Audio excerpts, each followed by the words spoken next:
আজকের গল্প অনামিকা মণ্ডল সেনগুপ্তের লেখা অভিশপ্ত আয়না।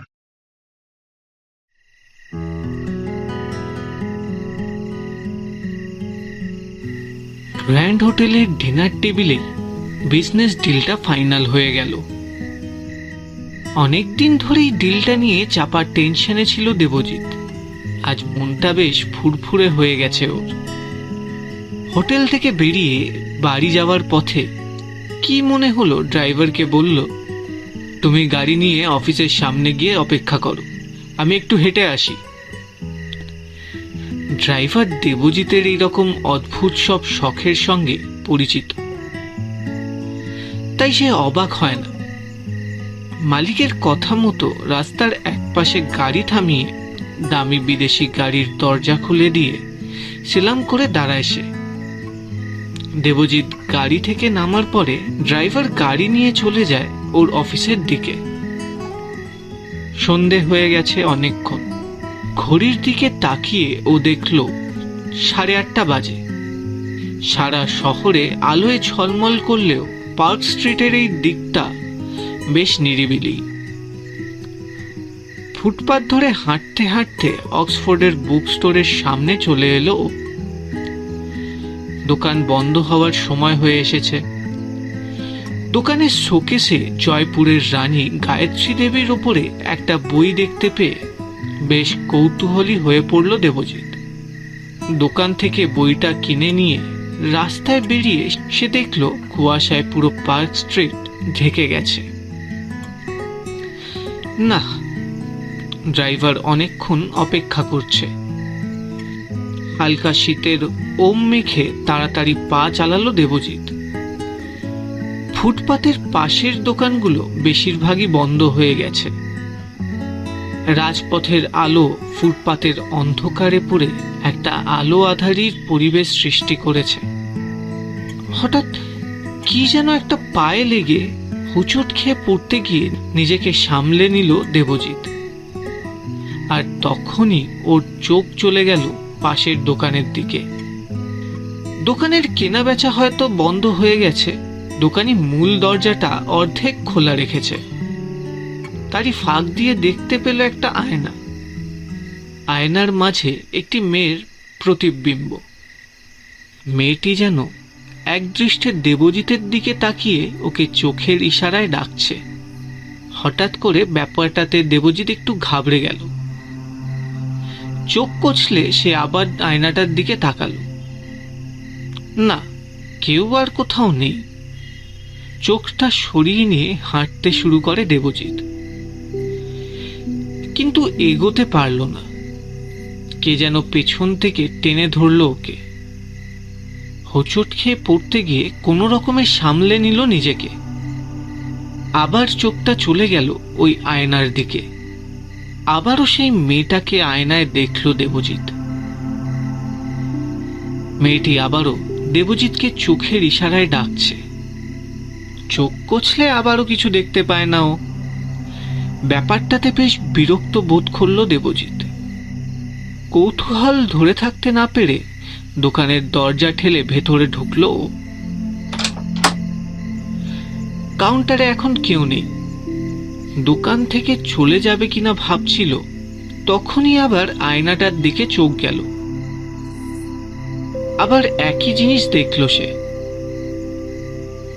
দোকানের চারিদিকটায় চোখ বুলিয়ে এবার সে বুঝল যে এটা আসলে একটা অ্যান্টিক শপ। ওর বাবার পুরনো জিনিসের খুব শখ ছিল। প্রায় পার্ক স্ট্রিট অঞ্চলে নিলাম ঘর থেকে পুরনো জিনিস কিনে আনত। বাড়ির একটা দিক বাবার সংগ্রহের পুরনো জিনিসপত্রে ঠাসা। অনায়াসেই তা দিয়ে একটা ছোটখাটো মিউজিয়াম বানানো যায়। কিন্তু দেবজিতের ওসবে কোনোদিনই কোনো আগ্রহ নেই।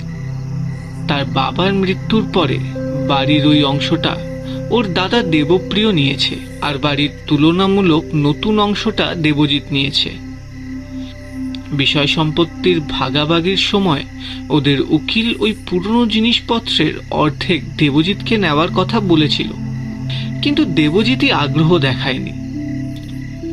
বর্তমানে বিজনেসের কারণে বছরে 2-1বার দাদার সঙ্গে দেখা হলেও দাদার অংশে বহুদিন সে যায়নি। ওদের মা বেঁচে থাকলে অবশ্যই এতটা ছাড়া ছাড়া সম্পর্ক হতো না দুই ভাইয়ের। শেষ কবে দাদার অংশে গিয়েছিল?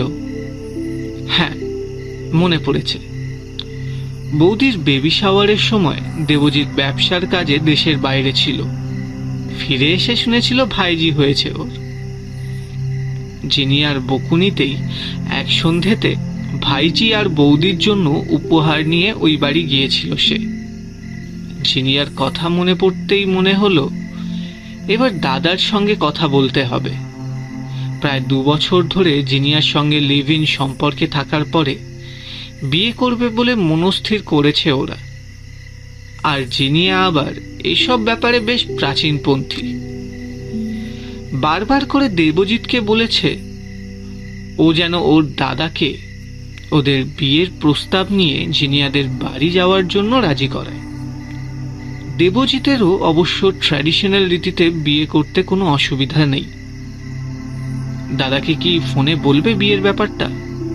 না, ও নিজেই দাদার বাড়িতে যাবে। বাবুজি, আজ তো দোকান বন্ধ হয়ে গেছে, কৃপা করে কাল আসুন। বুড়ো দোকানির কথায় চমকে উঠল দেবজিৎ। এমন সময় হঠাৎ করে আবার আয়নার দিকে চোখ চলে গেল ওর। আবার সেই মেয়েটা। সেই দেখে দেবজিৎ জিজ্ঞাসা করে, ওই আয়নাটার দাম কত? বাবুজি, ওটা তো নিলাম হবে। আরে এখন তো দোকান বন্ধ হয়ে গেছে, আপনি বরং আপনার ফোন নাম্বারটা দিয়ে যান, নিলামের দিন আপনাকে ডেকে নেব। দেবজিৎ আর সময় নষ্ট না করে পকেট থেকে কার্ড বের করে দোকানির হাতে দেয়। কার্ডটা ঘুরিয়ে ফিরিয়ে দেখে দোকানি বলে, আপনি বিখ্যাত ব্যবসায়ী সত্যজিৎ সেনের ছেলে দেবজিৎ সেন? হ্যাঁ। আপনার বাবা আমার দোকান থেকে অনেক জিনিস কিনেছেন, ওনার অনুরোধে বিদেশ থেকেও মালপত্র এনে দিয়েছি, আসুন আমার সঙ্গে। বলে আয়নাটার সামনে এসে দাঁড়ায় বৃদ্ধ দোকানি।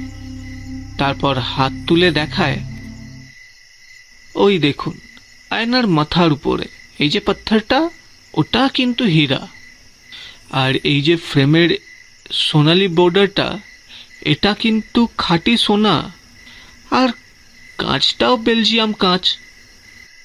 ঠিক আছে, নিলামের দিন ডাকবেন। একটা বিষণ্ণতা ঝরে পড়ে দেবজিতের গলায়। সেই দেখে দোকানি বলে, ঠিক আছে বাবু, আপনি সত্রা বাবুর বেটা আছেন, আপনি যখন এসেছেন তখন আমি ওটা আপনাকেই বিক্রি করব। কাল আপনার বাড়িতে জিনিস পৌঁছে যাবে। কত দাম এটার? দেখুন, উপরের হীরাটার দামই আজকের বাজারে 15 লাখ হবে। তারপর সোনার ফ্রেম করা রয়েছে। এবার আপনি বুঝে দাম দিয়ে দেবেন। আপনার বাবা আমাকে ভাইয়ের মতোই ভালোবাসতেন, আর আপনি প্রথম আমার দোকানে এলেন, তাই আপনার সঙ্গে কোনো রকম দরদাম করব না। আপনি 20 লাখ টাকা দিয়ে দেবেন। বেশ, তাই হবে। ডেলিভারির সময় পাঠিয়ে দেব। আমি কালই আয়নাটা আপনার বাড়ি পাঠিয়ে দেব। আপনার বাড়ি আমার চেনা। দেবজিৎ দোকানিকে বিদায় জানিয়ে পথে নেমে এলো। বাইরে বেশ রাত হয়ে গেছে। কুয়াশার চাদর মুড়ি দিয়ে স্ট্রিট লাইটগুলো বিচ্ছিন্নভাবে ফুটপাতের পাশে দাঁড়িয়ে দাঁড়িয়ে ঝিমোচ্ছে। ঘড়ির দিকে তাকিয়ে লজ্জা লেগে গেল দেবজিতের। না, ড্রাইভার রতন সিং অনেকক্ষণ অপেক্ষা করছে ওর জন্য। আর কোনো দিকে না তাকিয়ে জোরে হাঁটা দিল ও।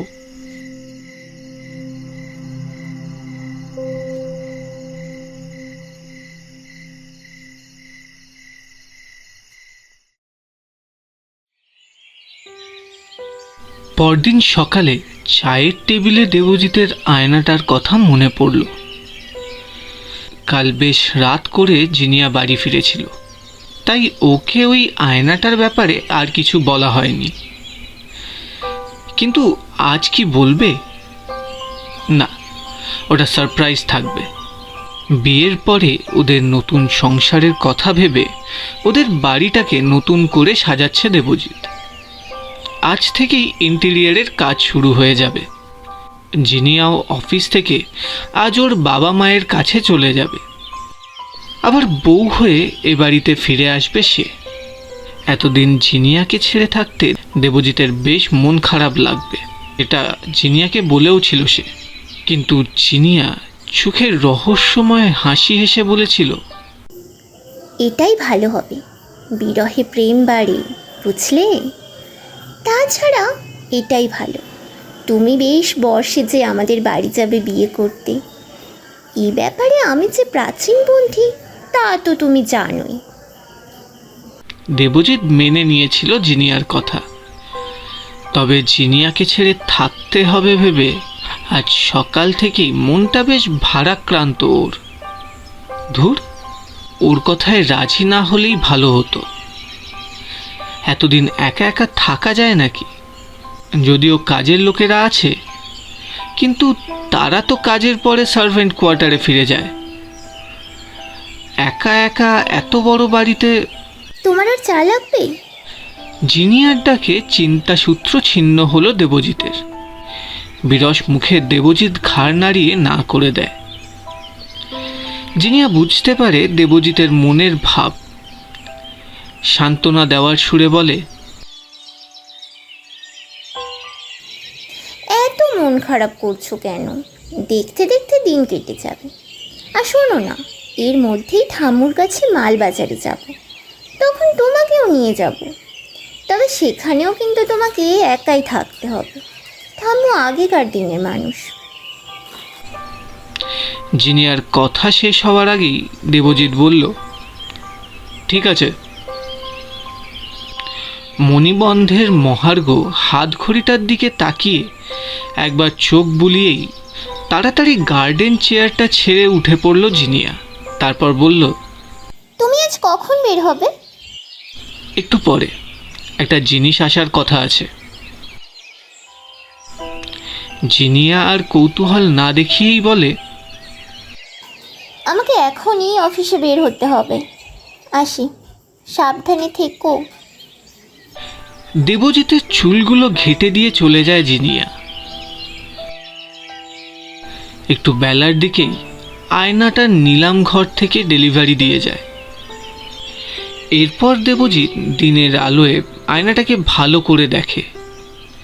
একজন পূর্ণাঙ্গ মানুষের সমান ঝকঝকে বেলজিয়াম কাচের তৈরি আয়নাটা, আর তার চারপাশটা সরু সোনার ফ্রেম দিয়ে বাঁধানো। মাথার ওপরে টিকলির মতো একটা হিরে জ্বলজ্বল করছে। বাবার কল্যাণে দেবজিৎ জীবনে বহু দুর্মূল্য প্রাচীন জিনিসপত্র দেখেছে, কিন্তু এ জিনিস একেবারে আলাদা। না, দোকানি ঠকায়নি ওকে। বারবার করে ঘুরিয়ে ফিরিয়েও দেখে আঁশ মেটে না। হঠাৎই কাল রাতের মেয়েটার কথা মনে পড়ল দেবজিতের। তারপর ভাবল, ধুর, কাল বিজনেস ডিলটা নিয়ে অত টেনশন হয়ে গিয়েছিল বলেই হয়তো ইলিউশন দেখেছিল। তারপর নিজের মনেই হেসে ভাবে, ভাগ্যিস ইলিউশন দেখেছিল, তাই তো এত সুন্দর আয়নাটা কেনা হলো। বিয়েতে এটা জিনিয়াকে সারপ্রাইজ গিফট হিসেবে দেবে। ঘড়ির দিকে তাকিয়ে তাড়াতাড়ি অফিসের জন্য বের হয়ে যায় দেবজিৎ। বেশ রাত করেই আজ দেবজিৎ বাড়ি ফিরেছে। আসলে আজ অফিস ফেরত দাদার ওখানে বিয়ের কথা বলার জন্য গিয়েছিল ও। বৌদি একেবারে ডিনার খাইয়ে তবে দেবজিৎকে ছেড়েছে। ওদের সঙ্গে গল্প করতে করতে বেশ রাত হয়ে গেছে। আজই বাড়ি রিমডেলিংয়ের কাজ শুরু হয়েছে। দেবজিৎ তাই ওর বেডরুম ছেড়ে অন্য একটা ঘরে থাকা শুরু করেছে। এই ঘরেই আয়নাটা রাখা আছে। ঘরে ঢুকেই আয়নাটার দিকে চোখ চলে গেল ওর। কি চকচকে হিরেটা, কেমন যেন একটা ঘোর মতো লেগে যায়। আয়নাটাকে ঢাকা দিয়ে শুতে চলে যায় দেবজিৎ। নিজের বিছানা ছাড়া অন্য কোথাও শুলে প্রথম প্রথম একটু ঘুমে অসুবিধা হয় ওর। বিজনেস ট্যুরে বাইরে চলে গেলে 5 তারা হোটেলেও অনেক রাত ঘুম হয় না দেবজিতের। আজও রাতে উসখুস করছিল। ঘুম না আসায় জিনিয়াকে ফোন করলো একবার। ফোন ধরেই জিনিয়া বলল, বাবা মায়ের সঙ্গে জমিয়ে আড্ডা দিচ্ছি, কোনো দরকার আছে? দেবজিৎ না বলায় সঙ্গে সঙ্গেই ফোনটা কেটে দিয়েছিল। আজকাল সোশ্যাল সাইটগুলো আর বেশি ভালো লাগে না দেবজিতের। বিছানায় শুয়ে এপাশ ওপাশ করতে করতে কখন যেন চোখ লেগে গিয়েছিল ওর। হঠাৎ প্রচণ্ড শীতে ঘুমটা ভেঙে গেল। কি ঠান্ডা রে বাবা, সারা শরীর যেন জমে যাচ্ছে। ঘুম ভেঙে প্রথমে ভাবল কোথায় শুয়ে আছে ও। গত সপ্তাহে জিনিয়াকে নিয়ে বিয়ের আগে শেষ ট্যুরটা করে এসেছে সিমলা থেকে। সেখানেও এমন ঠান্ডা ছিল না। নভেম্বরের শেষে এত ঠান্ডা তো হওয়ার কথা নয়। হাত বাড়িয়ে পায়ের কাছ থেকে কম্বলটা নিয়ে গায়ে দিল দেবজিৎ। কিন্তু তাও তো শীতের কামড় বদলে বেড়ে গেল ওর। চোখ বন্ধ করে সারা শরীর কুকড়ে শুয়ে রইল ও। আচমকা চোখের ওপরে একটা উজ্জ্বল আলো এসে পড়ল। চমকে উঠে চোখ খুলে দেবজিৎ দেখল অন্ধকার ঘরে চোখ ধাঁধানো একটা আলো বৃত্তকারের দেওয়ালে এসে পড়ছে। আলোর উৎস খুঁজতে গিয়ে সে দেখল আয়নার মাথার উপরে কি যেন একটা জ্বলজ্বল করছে। তখনই ওর মনে পড়ল আয়নার মাথায় ওই হিরেটার কথা। কিন্তু হিরে তো অন্ধকারে জ্বলে না। তাহলে কৌতূহলী হয়ে বিছানা ছেড়ে আয়নার সামনে আসে দেবজিৎ। আয়নার দিকে তাকিয়ে সেই উজ্জ্বল আলোতে ও দেখল সেই দিনের সেই মেয়েটির প্রতিবিম্ব। বেনারসি আর গয়নার সাজে সুসজ্জিত সুন্দরী মেয়ে আজ আর সে নয়। আজ তার পরনে কেবলমাত্র একটা সাদা থান। শরীরের অলংকারের চিহ্ন মাত্র নেই। এমনকি সেদিন সোনার চিরুনি আর হীরের কাটা দিয়ে যে বড় খোপা আর কোমর অবধি লম্বা বিনুনি বাঁধা ছিল তাও আজ নেই। মাথার চুলগুলো একদম ছোট ছোট করে ছাঁটা। মেয়েটির সারা মুখে একটা বিষণ্ণতা ছড়ানো। দেবজিৎ আর থাকতে না পেরে ঘরের আলোগুলো সব জ্বালিয়ে দিল। কিন্তু আয়নায় আর কিছুই দেখতে পায় না সে। মনের ভুল মনে করে বিছানায় এসে শুয়ে পড়ে ও। পরপর কদিন একই ঘটনার পুনরাবৃত্তি হলে একটু বিরক্ত হয়ে পড়ে দেবজিৎ। ভাবে আয়নাটাকে ঘর থেকে সরিয়ে দেবে, কিন্তু কি যেন এক অমোঘ আকর্ষণে তা করতে পারে না ও। আজকাল রাত হলে ওই আয়নাটা যেন ওকে টানে। মাঝরাতে ঘুম ভেঙে গেলে আয়নায় কখনো দেখে মহার্ঘ শাড়ি ও গয়নায় সুসজ্জিত সেই নারী মূর্তিকে, আবার কখনো বিধবার বেশে তারই বিষাদ প্রতিমার রূপকে। পরপর বেশ কত রাত না ঘুমোনোতে শরীরটাও খারাপ হয়ে পড়তে লাগলো ওর। কিন্তু কি করবে বুঝতে পারে না দেবজিৎ। একবার ভাবে জিনিয়াকে বলবে এখানে এসে থাকার জন্য, কিন্তু কারণটা কি বলবে? আয়নাটার কথা বললে ওর মনে ফালতু ভয়ের সঞ্চার হবে। হয়তো আয়নাটাকে আর ব্যবহারই করবে না ও। তার থেকে থাক না, কদিন দেখা যাক। এর মধ্যেই একদিন জিনিয়ার ফোন। দেবজিৎকে নিয়ে জিনিয়ারা পরের দিনই মালবাজার যেতে চায়। কথাটা শুনে হাঁপ ছেড়ে বাঁচে দেবজিৎ।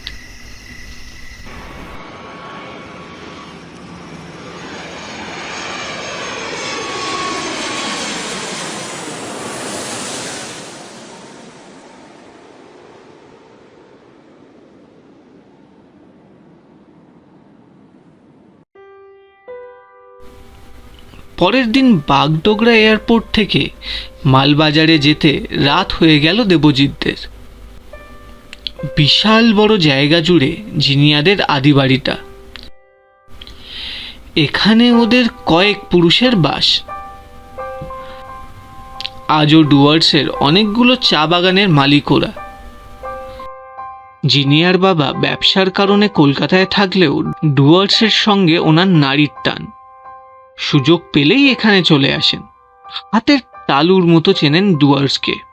তাই দেবজিৎকে উনি বললেন, আজ বিশ্রাম করো, কাল থেকে তোমাকে সব ঘুরিয়ে দেখাবো। তারপর বাড়ির একটা অংশে দেবজিৎকে থাকার ব্যবস্থা করে দেন। সারাদিনের পথশ্রমে শোয়ার সঙ্গে সঙ্গেই ঘুমিয়ে পড়ে দেবজিৎ। ঘুমিয়ে ঘুমিয়ে স্বপ্ন দেখে ওই অপরূপ সুন্দরী মেয়েটি আর দেবজিৎ একটা জলাশয়ের পাশে শ্বেত পাথরের বাঁধানো ঘাটে বসে আছে।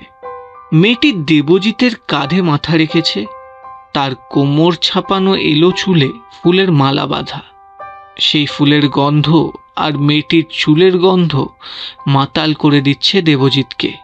পূর্ণ জ্যোৎস্নার আলো বিশ্ব চরাচরে লুটোপুটি খাচ্ছে। কোথা থেকে যেন হাসনুয়ানার গন্ধ এসে মাতাল করে দিচ্ছে সমগ্র প্রকৃতিকে। একটা সময় আকাশে শুকতারা ফুটে উঠল। সেই দেখে মেয়েটি একটা হীরের আংটি দেবজিতের হাতে পরিয়ে দেয়। চাঁদের আলো ছায়ার মাঝেও হীরের দুটিতে যেন চোখ ধাঁধিয়ে যায় দেবজিতের। এবার দেবজিৎ জোর চমক খায়। আরে, এটা তো সেই হীরেটা যেটা ওই আয়নাটার মাথায় লাগানো রয়েছে। একটা প্রবল অস্বস্তি নিয়েই ঘুম ভেঙে যায় ওর। চোখ খুলে দেখে ভোরের আলো ফুটে গেছে। কম্বলের ওম গায়ে মেখে বিছানায় শুয়ে শুয়ে কাল রাত্রের স্বপ্নের কথা ভাবছিল সে। এমন সময় দরজায় আলতো টোকা শুনে উঠে বসে দেবজিৎ। ও দরজা খুললে জিনিয়া ঘরে এসে বলল, একটু পরেই আমরা বাইরে ঘুরতে যাব, এখন চলো বাড়িটা ঘুরে দেখে আসবে।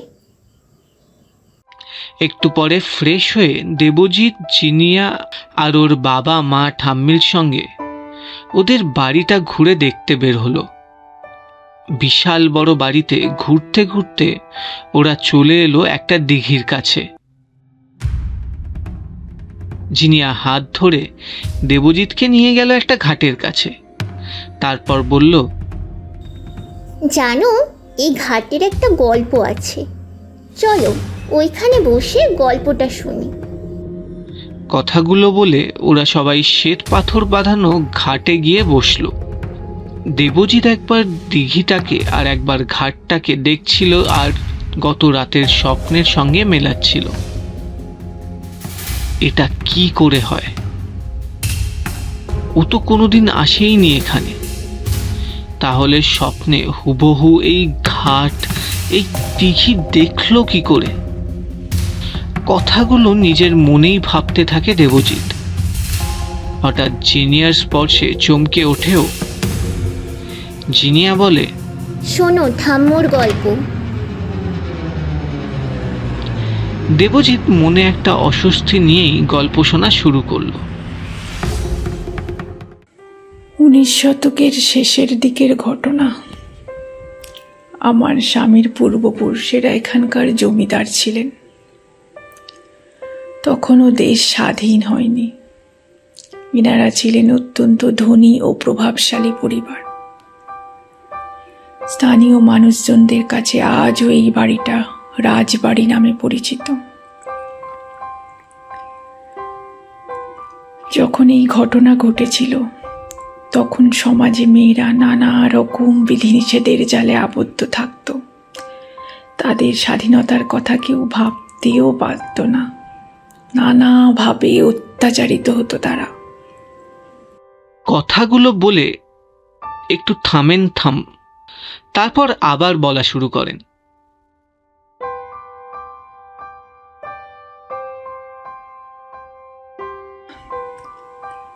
সেই সময় এখানকার জমিদার নায়েবের বিয়ের 10 বছর পরেও কোনো সন্তান হচ্ছিল না। নানা তাবিজ, কবজ, কবিরাজ, দৈব ওষুধ সবই ব্যর্থ হয়েছিল। তখন এক বৈষ্ণব সাধক আসেন এই গ্রামে। সন্তান হওয়ার জন্য নায়েব ও তার স্ত্রীকে ওষুধ দিয়ে উনি বলেন, যদি আমার ওষুধে কাজ হয় তো রাধারানীর নামে একটা সরোবর বানিয়ে দিতে হবে নায়েব মশাই। নায়েব মশাই খুশি হয়ে তাতেই রাজি হলেন। তার কিছুদিন পরেই নায়েব মশাইয়ের একটি কন্যা সন্তান হয়, আর নায়েব মশাই মেয়ের নাম রাখেন রাধা রানী, আর তারই নামে দিঘিটাও কাটিয়ে দেন। রাধারানী বড় হয়ে রূপে গুণে অসামান্য হয়ে ওঠেন। জমিদারের ছোট ছেলে কৃষ্ণনারায়ণ ও রাধারানী পরস্পর প্রণয় সূত্রে আবদ্ধ ছিল। হঠাৎ জমিদার মারা যান। নায়েব মশাই আগেই দেহ রেখেছিলেন। তারপর জমিদার হন জমিদারের বড় ছেলে শিবনারায়ণ। শিবনারায়ণ জমিদার হয়েই তার নজর পড়ে রাধারানীর উপর। কিন্তু কৃষ্ণনারায়ণের উপস্থিতিতে রাধারানীকে পাওয়া যে অসম্ভব তা তিনি বুঝতে পেরেছিলেন। তাই কৃষ্ণনারায়ণকে জমিদারি পরিদর্শনে বাইরে পাঠিয়ে দেন। কৃষ্ণনারায়ণ বাইরে যাওয়ার আগে এক পূর্ণিমার রাতে রাধারানী তার ভালোবাসার চিহ্ন স্বরূপ নিজের হাতের হীরের আংটিটা কৃষ্ণনারায়ণকে পরিয়ে দেয়। কদিন পর কৃষ্ণনারায়ণ চলে গেলেন। শিবনারায়ণ রাজবাড়ির কুলপুরোহিতকে দিয়ে রাধারানীর মাকে বোঝান যে উনি গণনা করে জানতে পেরেছেন যে রাধারানীর সঙ্গে শিবনারায়ণের বিয়ে হলে শিবনারায়ণ পুত্র সন্তানের পিতা হবে। শিবনারায়ণের 3টি কন্যা সন্তান থাকলেও পুত্র সন্তান ছিল না।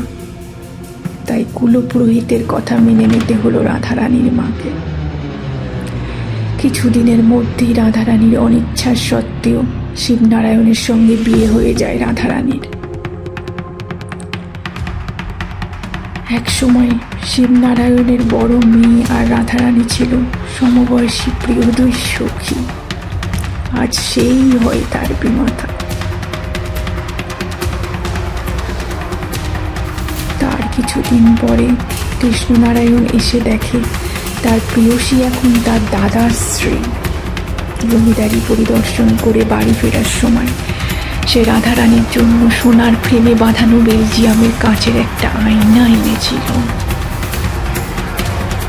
সে তখন ওই আয়নার মাথায় রাধারানীর আংটির হিরেটা বসিয়ে তাকে উপহার দেয়। কৃষ্ণনারায়ণের দেয়া সেই উপহার রাধারানীর অতি প্রিয় হয়ে ওঠে। দিনের বেশিরভাগ সময় সে ওই আয়নার সামনে বসে থাকত আর কৃষ্ণনারায়ণের কথা ভাবত। কিন্তু কেউ যাতে তার মনের কথা না বুঝতে পারে তার জন্য আয়নার সামনে বসে সে রূপচর্চায় ব্যস্ত রাখত নিজেকে। এইভাবে দিন কেটে যায়। রাধারানীর অমুক টান কৃষ্ণনারায়ণ উপেক্ষা করতে পারে না। গভীর রাতে এই দিঘির ধারে তারা মিলিত হতো। বছর ঘুরলে আবার জমিদারি পরিদর্শনে যাওয়ার প্রয়োজন পড়ে। এবার শিবনারায়ণ রাধারানীকে নিয়েই জমিদারি পরিদর্শনে বের হয়, আর সেই সময় সর্পঘাতে শিবনারায়ণের মৃত্যু হয়। বিয়ের বছর ঘোরার আগেই রাধারানীর জীবনে বৈধব্য নেমে আসে। দামি শাড়ি গয়না তার অঙ্গ থেকে খুলে নেওয়া হয়, আর তার কোমর ছাপানো চুলও কেটে দেওয়া হয়। তার রূপচর্চা চিরদিনের মতো বন্ধ হয়ে যায়। তাই কৃষ্ণনারায়ণের দেওয়া আয়নাটাও ঢেকে দেওয়া হয়। তার কিছুদিন পর কৃষ্ণনারায়ণ জমিদার হল, কিন্তু ওদের বংশের নিয়ম অনুযায়ী অবিবাহিত কেউ জমিদার হতে পারে না। তাই অনিচ্ছা সত্ত্বেও কৃষ্ণনারায়ণ বিয়ে করল। কিন্তু কৃষ্ণনারায়ণের বিয়ে রাধারানী মানতে পারল না। এক রাতে এই দিঘির জলে আত্মহত্যা করে সে। রাধারানী আত্মহত্যা করলেও সে ওই আয়নাটার মায়া ছাড়তে পারে না। প্রায় রাতেই ওই আয়নায় হিরেটা দিয়ে আলো বের হতে দেখা যেত, আর রাধারানীর প্রতিবিম্ব আয়নায় ফুটে উঠত।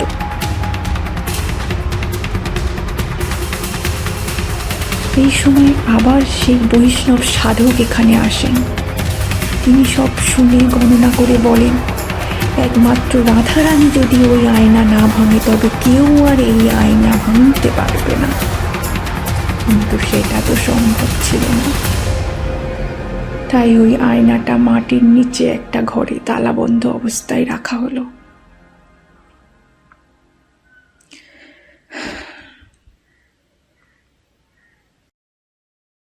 নিস্তব্ধতা ভাঙল দেবজিতের গলার স্বরে।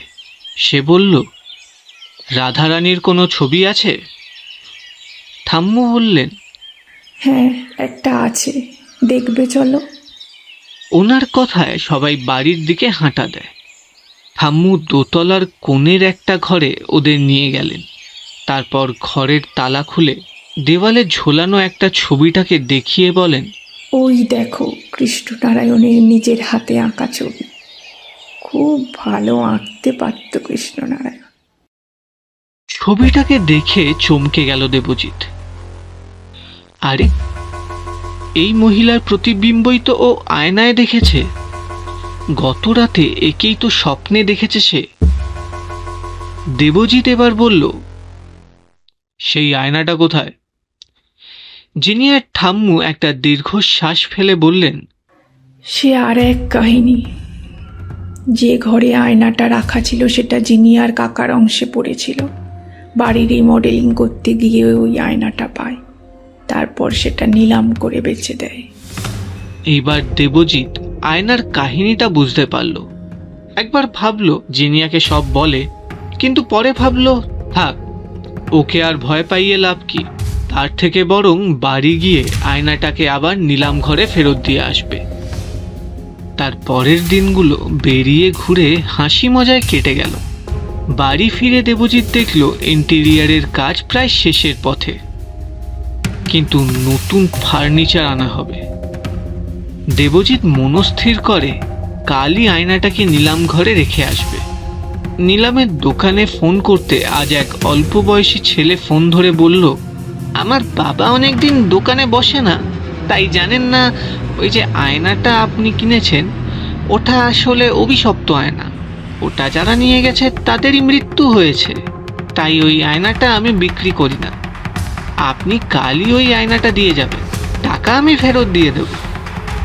দোকানির অভয় বাণী পেয়ে দেবজিতের মনটা বেশ ফুরফুরে হয়ে যায়। না, একটা ঝামেলা মিটল।